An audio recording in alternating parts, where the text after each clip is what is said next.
Line आप heading बना सकते हैं, कंडीशनल सेंटेंस।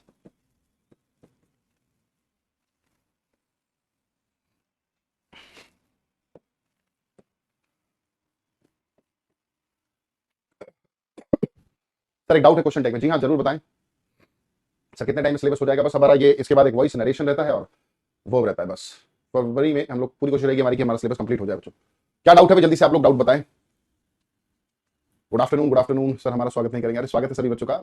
ऋतु, मोनिका, अमृत, प्राची, रेखा, सुहानी, आयुष, सभी का स्वागत है, आ जाएंगे। और मोनिका जल्दी से डाउट बताएं, और भी किसी बच्चे का अगर कोई डाउट है तो जल्दी से बताएं, फिर हम लोग स्टार्ट करते हैं ना। Good afternoon to everyone, good evening बोले ज्यादा बेटर है।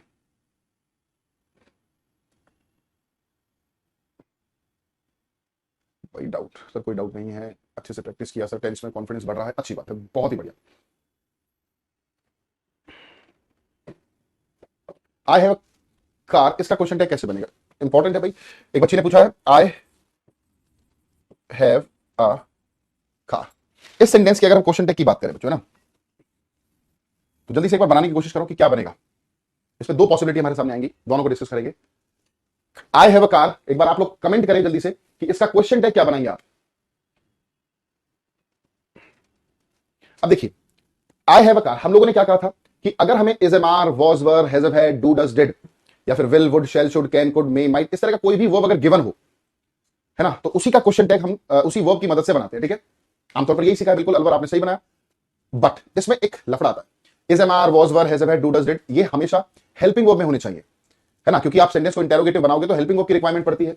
तो एक तो हम लोग ये बना लेते हैं आमतौर पर इसका क्या, कि भाई हमें हैव लिखा मिला, है ना, हैव को उठाकर हैवंट कर दिया क्योंकि सेंटेंस पॉजिटिव है। क्वेश्चन टैग कैसा बनाओगे? नेगेटिव बनाओगे, ये तो कंफर्म है। तो हैव को उठाकर नॉट लगाकर हैवंट कर दिया और आई है, तो एक तो ये बन गया। तो गलत नहीं है, सही है ये। बट अगर इससे एक बेटर चॉइस की बात कर दी जाए, अगर आप ध्यान से देखें तो यहां पर ये जो हैव है ना, ये हेल्पिंग वर्ब का काम नहीं कर रहा है। इसमें ये हेल्पिंग वर्ब नहीं है मेरे बच्चों, ये मेन वर्ब है। ठीक है, और जब भी कभी आपके सेंटेंस में मेन वर्ब हो, कहने का मतलब है फर्स्ट फॉर्म अगर होती है, भाई हैव जो है फर्स्ट फॉर्म को दिखाता है, ये हेल्पिंग वर्ब नहीं। हेल्पिंग वर्ब होता तो इसके बाद एक और थर्ड फॉर्म होती है, जैसे I have purchased a car, तब तो इसका एक ही क्वेश्चन टैग बनता। बट क्योंकि हैव यहां पर मेन वर्ब का काम कर रहा है, हम लोगों ने सीखा था is am are, was were, है ना, has have had, do does did, ये हेल्पिंग वर्ब भी है और मेन वर्ब भी है। तो इस सेंटेंस में मेरे बच्चों ये हेल्पिंग वर्ब नहीं है, ये मेन वर्ब है। ठीक है, हैव जो है यहां पर किसका काम कर रहा है?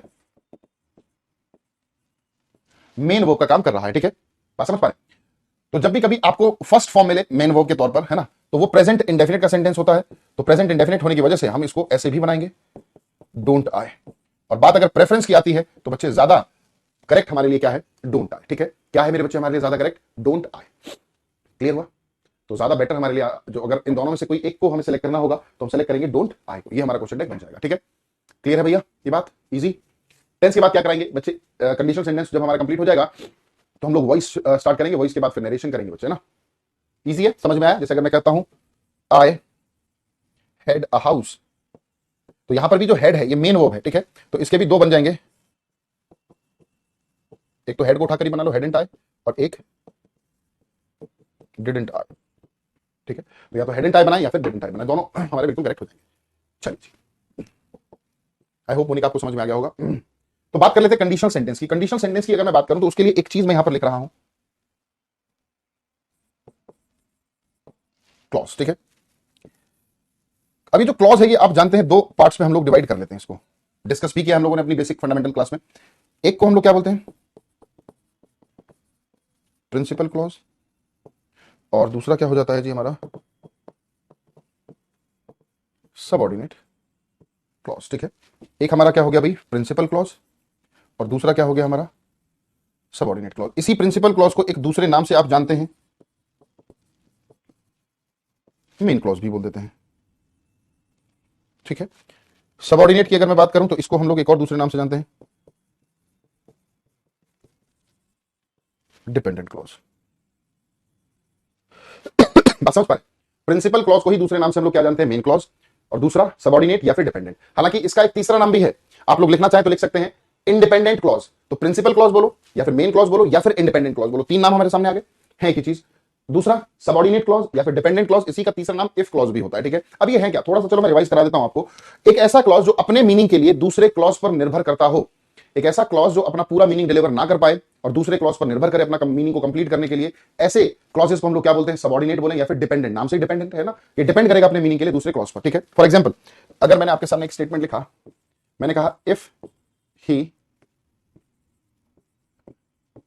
कम्स, ठीक है, क्या लिखा मैंने बच्चे, इफ ही कम्स हियर। ठीक है, अगर वो यहां पर आता है, इफ ही कम्स हियर। ठीक है, मुझे बताएं क्या इस स्टेटमेंट ने अपना पूरा मीनिंग डिलीवर कर दिया?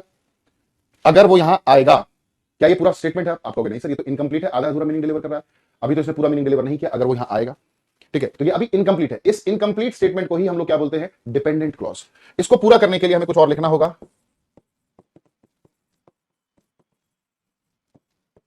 If he comes here I will meet him. अब जाकर ये पूरा हुआ। तो दोस्तों ये वाला जो पार्ट है हमारा, ये क्या कहलाएगा, डिपेंडेंट। और ये वाला जो है ये प्रिंसिपल कहलाएगा। क्यों प्रिंसिपल? इसलिए कहलाया, फॉर एग्जाम्पल अगर मैं सिर्फ यही लिखता आई विल मीट हिम, तो आई विल मीट हिम ने अपना पूरा का पूरा मीनिंग डिलीवर कर दिया है ना। आई विल मीट हिम इस वाले स्टेटमेंट ने अपना पूरा मीनिंग क्या कर दिया बच्चों, डिलीवर कर दिया। इसमें कोई दिक्कत नहीं है, I will meet him sentence complete है। तो ये किसी पर निर्भर नहीं कर रहा, डिपेंडेंट नहीं है, तो इसी को प्रिंसिपल बोलो, मेन क्लॉज बोलो या फिर इंडिपेंडेंट बोलो। ठीक है, बट वो वाला जो था वो इनकम्प्लीट था, उसके लिए ये वाला लिखना जरूरी था। इसी की कंडीशन थी कि एक और सेंटेंस आना चाहिए। ऐसे ही स्टेटमेंट्स को हम लोग कंडीशन भी बोल दिया करते हैं। ठीक है, अब अगर मैं आपको दोबारा से एक बार लिखने की कोशिश करूं, देखो मैंने कहा इफ ही कम्स हियर, है ना। इफ ही कम्स हियर की अगर मैं बात करूं, ध्यान से देखना बच्चे, ये सेंटेंस अपने आप में भी कैसा था, ये आप कहोगे कि सर डिपेंडेंट था, अभी तो सबऑर्डिनेट है ये, है ना, डिपेंड कर रहा है किसी पर। बट अगर इसी में से मैं ये इफ को हटा दूं, अगर इसी स्टेटमेंट में से मैंने इफ को हटा दिया, तो इफ के हटते ही ये अपने आप में पूरा मीनिंग डिलीवर कर रहा है। ही कम्स हियर का मतलब है वो यहां आता है। इट मींस एक इंडिपेंडेंट, सॉरी डिपेंडेंट केस था ये, डिपेंडेंट था इफ लगकर। जैसे ही इसमें से एक डिपेंडेंट सेंटेंस में से हमने इफ को हटा दिया, तो ये अपने आप में मेन बन गया, पूरा मीनिंग डिलीवर कर रहा है। इसका मतलब इफ की वजह से ये डिपेंडेंट था। चलिए जी, अब मैंने एक और स्टेटमेंट आपके सामने लिखा, ये आई विल मीट हिम,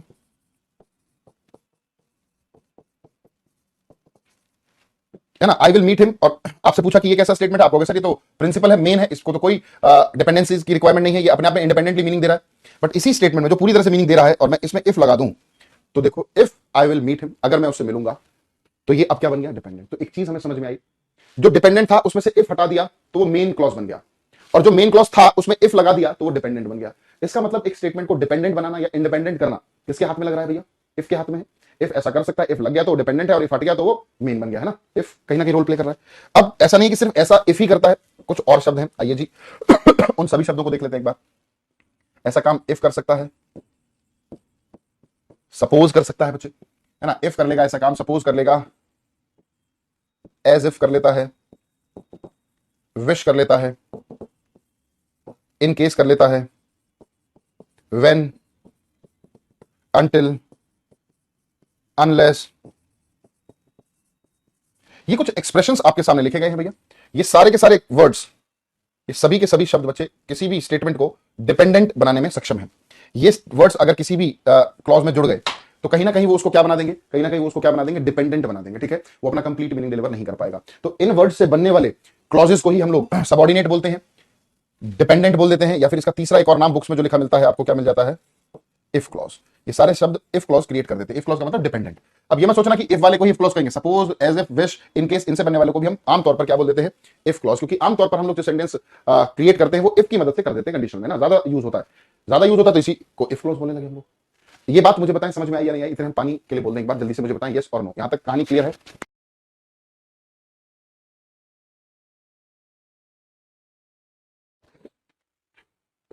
जल्दी से बताएंगे भाई, ये बात यहां तक क्लियर है सभी को? फिर आगे बढ़ेंगे ना। तो इफ क्लॉज के 4 स्टेटमेंट होते हैं, चलो मैं वो भी लिख लेता हूं एक बार और फिर आप लोग मुझे बताएंगे, यहां तक कोई डाउट किसी को। 4 केसेस हम पढ़ेंगे, कौन कौन से। If clause in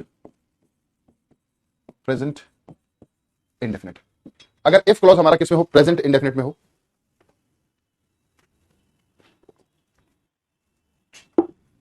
if clause present indefinite में है, तो अगला जो स्टेटमेंट रहेगा वो किसमें रहेगा, जनरली किसमें रहता है, फ्यूचर इंडेफिनिट में।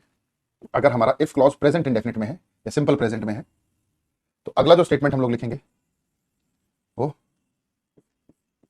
फ्यूचर इंडेफिनिट में होना चाहिए। ठीक है, दूसरा, if clause in past indefinite. If clause अगर पास्ट इंडेफिनिट में है बच्चे, अगर हमारा इफ क्लॉज पास्ट इंडेफिनिट में है तो अगला जो सेंटेंस है उसमें subject would first form object, ये वाला स्ट्रक्चर हमें लिखना होगा। ठीक है, ये चार अलग अलग, पहला ये हो गया, दूसरा ये हो गया, फिर एक तीसरा भी देखते हैं।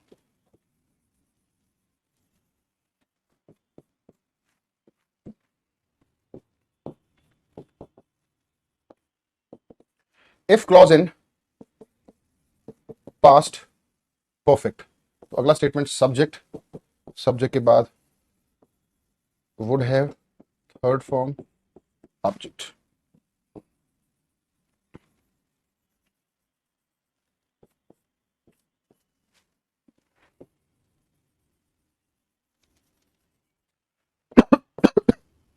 तीसरा फॉर्मेशन ये हो गया, और चौथा है एक अनफुलफिल्ड।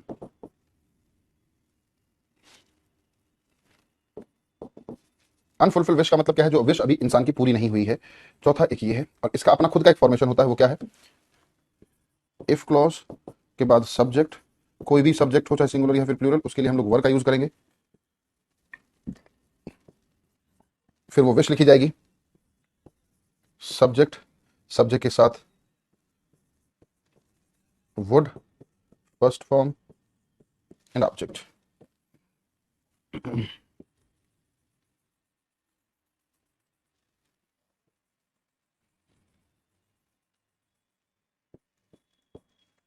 ये चार अलग अलग कंडीशंस हैं जिनको हम लोगों को डिस्कस करना है। इफ क्लॉज अगर प्रेजेंट इंडेफिनिट में तो अगला स्टेटमेंट फ्यूचर इंडेफिनिट में होगा। इफ क्लॉज अगर पास्ट इंडेफिनिट में है तो अगला सब्जेक्ट के साथ would first form and then object होगा। इफ क्लॉज अगर पास्ट परफेक्ट में है तो अगला statement subject would have third form and then object.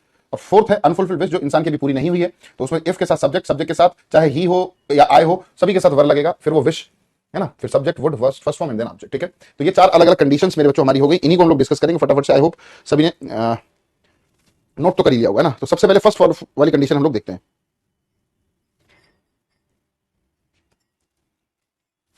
आइए जी, पहली कंडीशन है if clause in present indefinite, अगला किस में आना चाहिए, स्टेटमेंट फ्यूचर इंडेफिनिट। ठीक है, अगर मैंने तुम्हारे पापा को बता दिया तो तुम क्या करोगे, है ना, अगर वो मेरी मदद करेगा तो मैं उसकी मदद कर दूंगा, अगर वो मुझसे बात करेगा तो मैं उसकी सहायता कर दूंगा, अगर वो मुझसे मदद मांगेगा तो मैं उसको पैसा दे दूंगा, इस तरह के स्टेटमेंट है ना।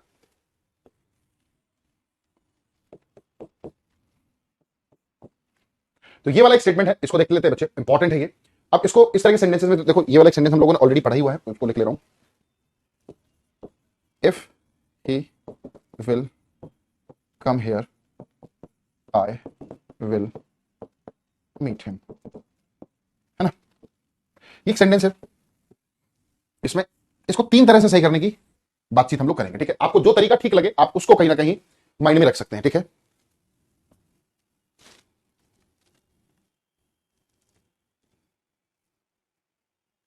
जो तरीका आपको ठीक लगे उसको हम लोग माइंड में रखेंगे।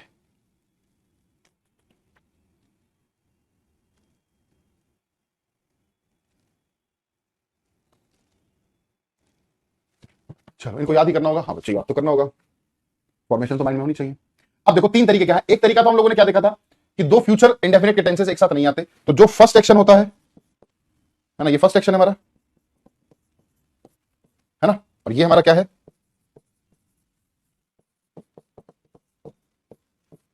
ये फर्स्ट एक्शन और ये हमारा सेकंड एक्शन बच्चे ना। तो हमने सीखा था फर्स्ट एक्शन किसमें लिखा जाता है, प्रेजेंट इंडेफिनिट, और सेकंड किसमें लिखा जाता है, फ्यूचर इंडेफिनिट। ऐसा ही सीखा था, first action present indefinite, second action future indefinite. तो फर्स्ट वही if you will come here, अगर यहां आएगा तभी तो मुलाकात करेंगे, तो एक तरीका तो ये हो गया। ठीक है, दूसरा तरीका ये है, देखो ये इफ क्लॉज थी, जी हाँ इफ क्लॉज यहां पर था, आगे चलकर फ्यूचर था, जी हाँ, है ना भाई, इफ क्लॉज भी है, आगे चलकर अगला स्टेटमेंट फ्यूचर भी है, रिक्वायरमेंट किसकी थी हमें, प्रेजेंट इंडेफिनिट की, तो इसको प्रेजेंट इंडेफिनिट बना लिया। ये दूसरा तरीका। पहला तरीका फर्स्ट एक्शन सेकंड एक्शन हो गया, दूसरा तरीका हमारा फॉर्मेशन को देखकर हम लोग इसको करेक्ट कर लेंगे। और तीसरा तरीका जो ट्रिक है, जो ये भी हम लोगों ने शब्द लिखे ना, ये वाले, इन सभी शब्दों के साथ हम लोग विल या शेल को अवॉइड करते हैं। इन सभी क्लॉजेस में हम लोग विल और शेल को अवॉइड करते हैं, तो क्योंकि यहां पर इफ आ गया है तो उसके साथ उसके साथ विल का हम लोग यूज नहीं करेंगे।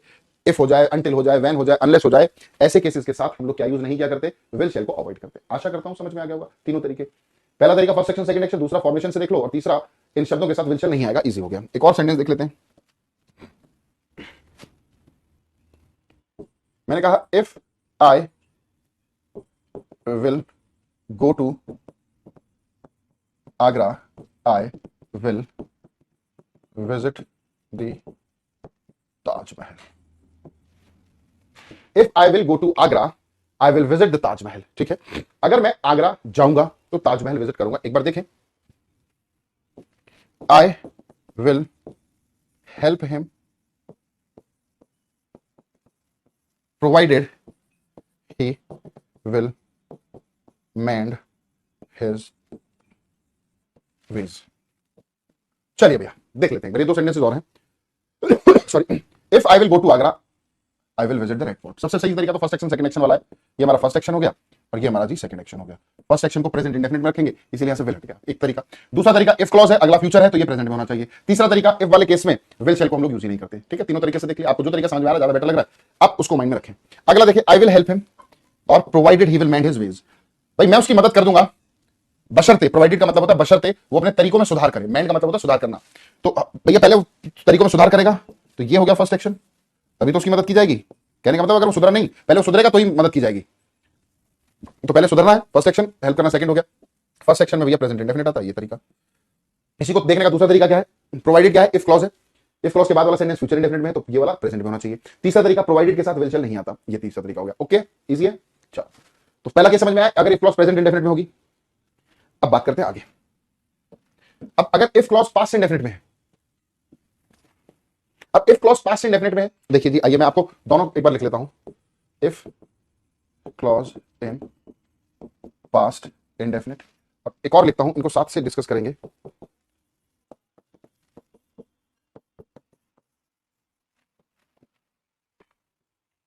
अगर इफ क्लॉज पास्ट इंडेफिनिट में है और अगर इफ क्लॉज पास्ट परफेक्ट में, तो क्या कंडीशंस हमने देखी थी, आइए जी लिख लेते हैं एक बार, और फिर इनमें डिफरेंस भी देखेंगे। सब्जेक्ट, सब्जेक्ट के साथ would, first form object, subject, subject के साथ would have, third form object. ठीक है, ये फॉर्मेशंस है। अब बच्चे क्या करते हैं, इन फॉर्मेशंस को रट लेते हैं और कई बार फंस जाते हैं।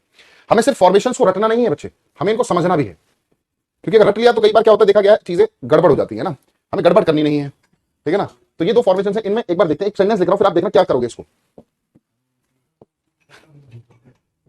If I saw you there, I would stop my car. एक बार देखें सेंटेंस को ना, if I saw you there I would stop my car. ये सेंटेंस इंपॉर्टेंट है, क्योंकि जो बच्चे रट लेंगे काम खराब कर लेंगे। एक बार देखें,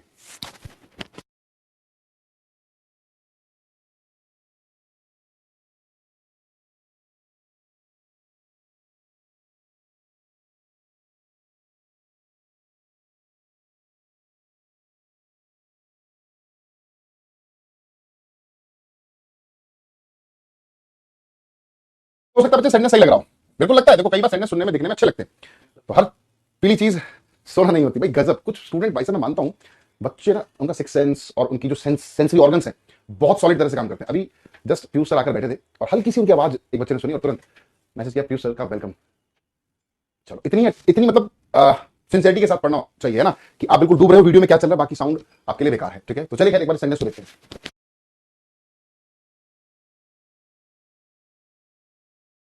चलो, इसका मीनिंग क्या है भाई, मीनिंग पर आते हैं।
चलिए जी भाई, देखते हैं एक बार ये स्टेटमेंट, देखो बहुत ध्यान से देखना।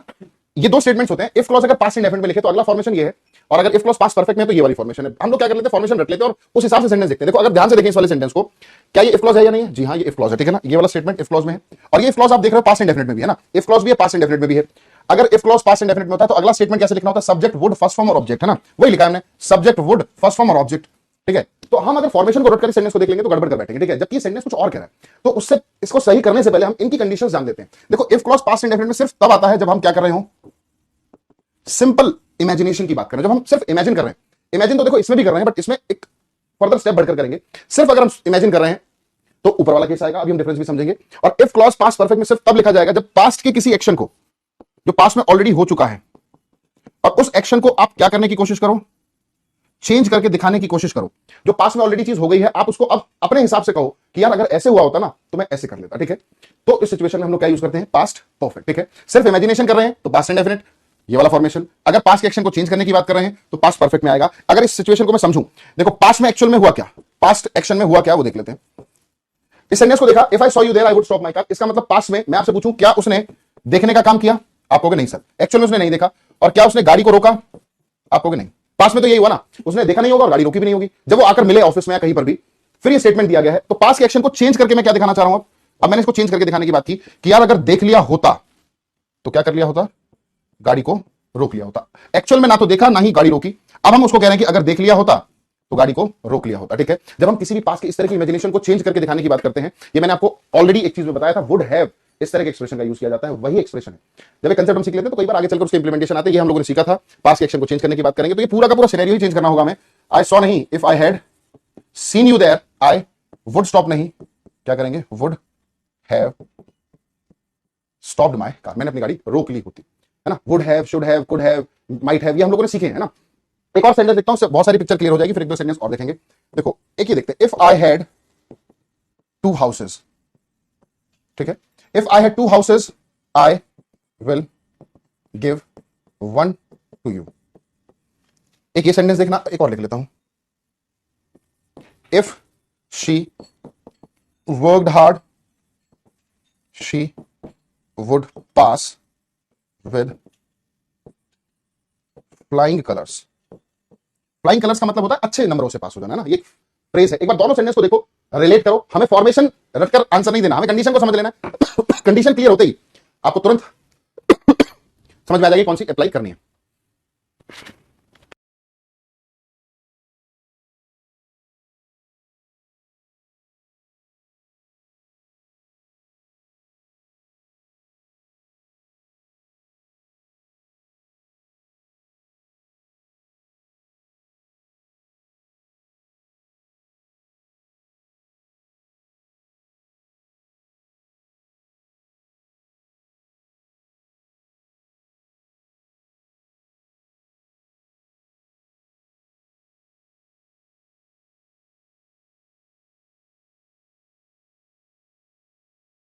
देखते एक बार सेंटेंस दोनों। अब पहला सेंटेंस क्या कहता है, अगर मेरे पास दो घर होते तो मैं एक आपको दे देता। मुझे बताएं क्या, हाँ, क्या इंसान के पास दो घर थे?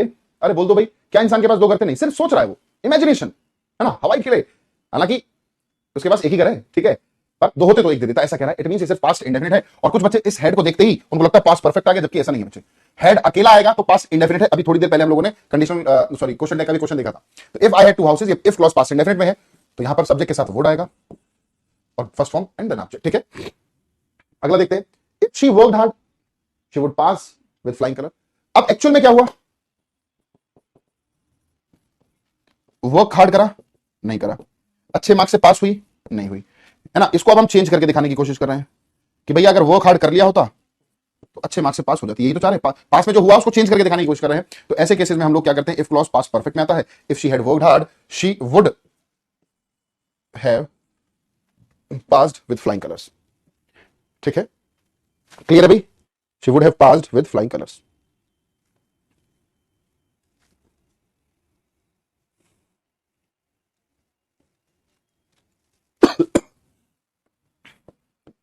चलिए भैया एक और देख लेते हैं, if you saw a tiger what will you do? अगर आप एक टाइगर को देख लोगे तो क्या करोगे?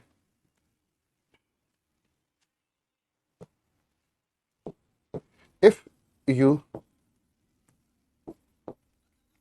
Helped him in time he would not have died.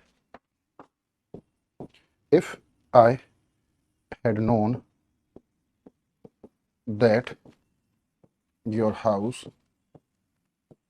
was such a long way off, I would take a taxi.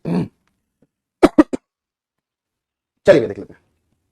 अगर आप एक टाइगर को देख लोगे तो क्या करोगे? सिर्फ इमेजिनेशन की बात हो रही है तो यहां पर वुड करेंगे, ठीक है। If you help him in time, अगर आपने मदद कर दी होती समय पर तो वो मरता नहीं, तो यहां पर क्या होगा? If you had help. इसी को एक लिखने का दूसरा तरीका भी है बच्चे, आप इसको ऐसा भी लिख सकते हो, had you helped him in time.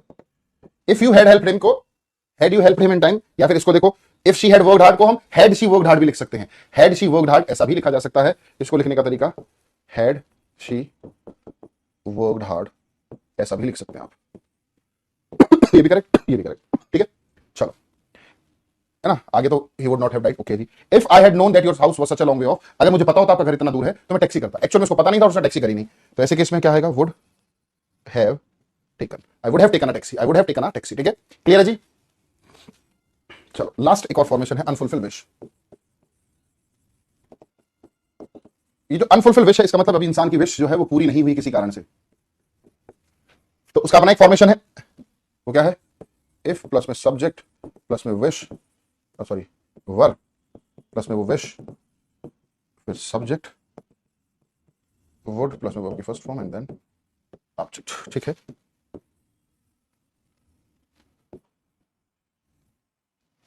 जैसे कि